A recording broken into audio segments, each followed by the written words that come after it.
ఈ మూవీ గురించి ఈరోజు టైటిల్ అనౌన్స్మెంట్ కోసం మీ అందరినీ ఇక్కడికి పిలవడం జరిగింది. అలాగే ఆశిష్ మొన్నే మ్యారేజ్ అండ్ రిసెప్షన్ కంప్లీట్ చేసుకొని ఈరోజు తిరుమలలో శ్రీనివాసుడి దగ్గర కళ్యాణం చేసుకొని అక్కడ ఉండడం వల్ల ఈ ఈవెంట్కి రాలేకపోయాడు. పోతే మా అందరిపైన ఈ టైటిల్ అనౌన్స్మెంట్ ఇక్కడ చేయడానికి ఆశిష్ మీరందరూ ఉన్నారు కాబట్టి మీరు చేసేయండి అని చెప్తే ఈరోజు ఇక్కడ ఈ టైటిల్ అనౌన్స్మెంట్ చేయడం అండ్ మీకు మోషన్ పోస్టర్ ఇప్పుడే రిలీజ్ చేయడం జరిగింది. Love me if you dare ఇది మొదలవటానికి కారణం ముందు ఇద్దరు వ్యక్తులు, అదే నాగా అండ్ అరుణ్.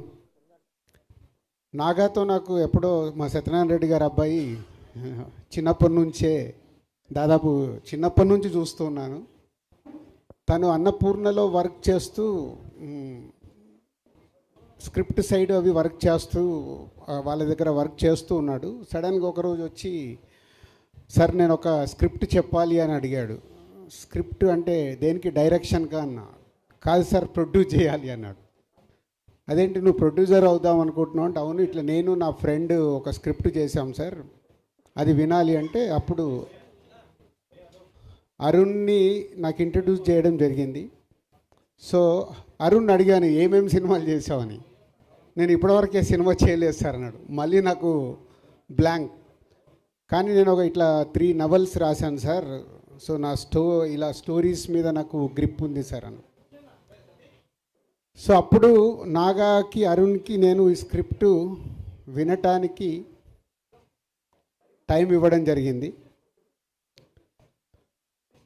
సో మీ అందరికీ తెలుసు, నేను స్క్రిప్ట్ వినాలన్నా ఒక స్క్రిప్ట్ వింటే నేను దాంతో ఎలా జర్నీ చేస్తాను అని. ఆ స్క్రిప్ట్ విన్న రోజు ఈ love me if you dare నాకు ఎప్పుడో ఒక 20 years వెనకకి వెళ్ళిపోయాను.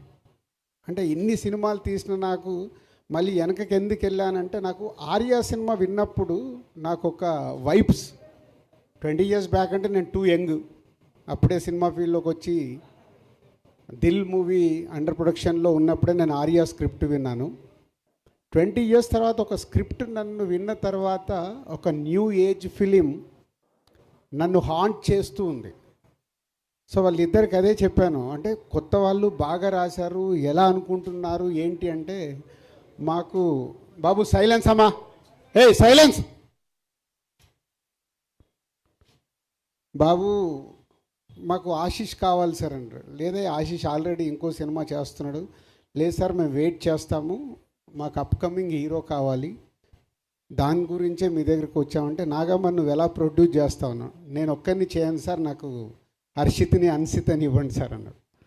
సో అలా వాళ్ళిద్దరూ మా కాంపౌండ్కి రావడం, ఈ స్క్రిప్ట్ తీసుకొని రావడం, ఫస్ట్ నన్ను గెలవడం. అంటే మొదటి సిట్టింగ్లోనే నన్ను గెలిచారు. స్క్రిప్ట్ విన్న తర్వాత వాళ్ళు చేసిన వర్క్, అది విజువలైజేషన్ ఎలా తీసుకొస్తారు ఏంటి అన్న బ్యాకప్ మైండ్లో జరుగుతున్న ఆ టీం నచ్చి, సో కొత్త వాళ్ళని దిల్ రాజు ప్రొడక్షన్లో మీ అందరికీ తెలుసు, బలగం అప్పుడే నేను చెప్పాను, కొత్త వాళ్ళ మ్యాక్సిమం ఆ ప్రొడక్షన్ హౌస్లో కొత్త వాళ్ళకి అవకాశాలు ఇచ్చి కొత్త వాళ్ళని ఎంకరేజ్ చేయాలి అనే దాంట్లో.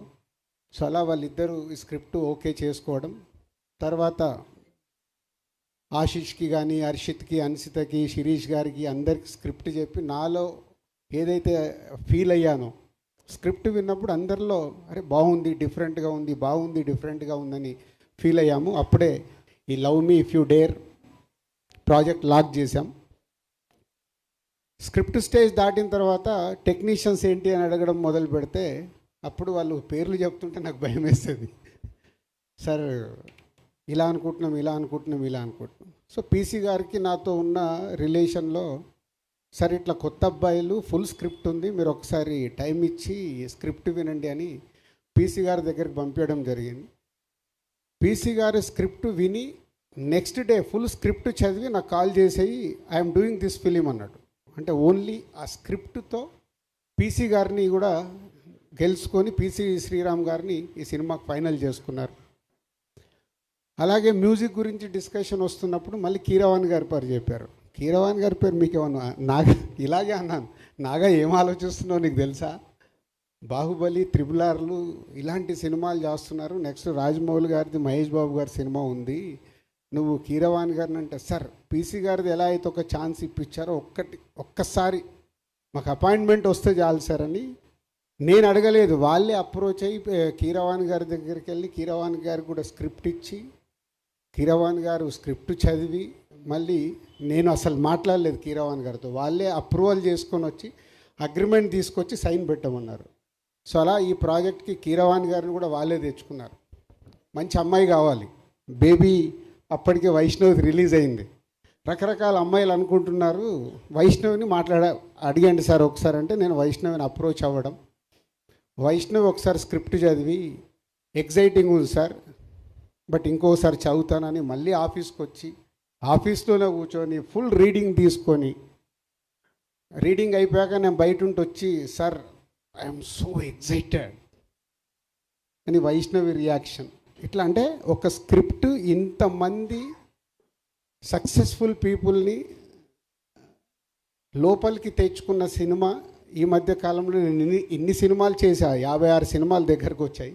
ఒక సినిమా ఇంతమందిని ఎగ్జైట్ చేసిందంటే వాళ్ళు ఎంత హోంవర్క్ చేసి ఉంటారు అరుణ్ అండ్ నాగా అనేది నాకు తెలుసు. రేపు సినిమా చూశాక ప్రేక్షకుల దగ్గర నుంచి కానీ, మీ దగ్గర మీడియా మిత్రుల దగ్గర నుంచి కానీ డెఫినెట్గా ఇట్స్ అ గ్రేట్ అప్రిషియేషన్తో పాటు ఒక వావ్ ఫ్యాక్టర్ జరగబోతుందని నాకు అనిపిస్తుంది. ఆ వావ్ ఫ్యాక్టర్ కోసం నేను వెయిటింగ్లో ఉన్నాను. ఆ రోజు ఎప్పుడు వస్తుందని వెయిటింగ్లో ఉన్నాను, సినిమా కంప్లీట్ అయ్యి మీ అందరికి చూపించడానికి. సో ఈరోజు జస్ట్ టైటిల్ అనౌన్స్ చేసి సినిమా ప్రోగ్రెస్ గురించి చెప్పుదామని.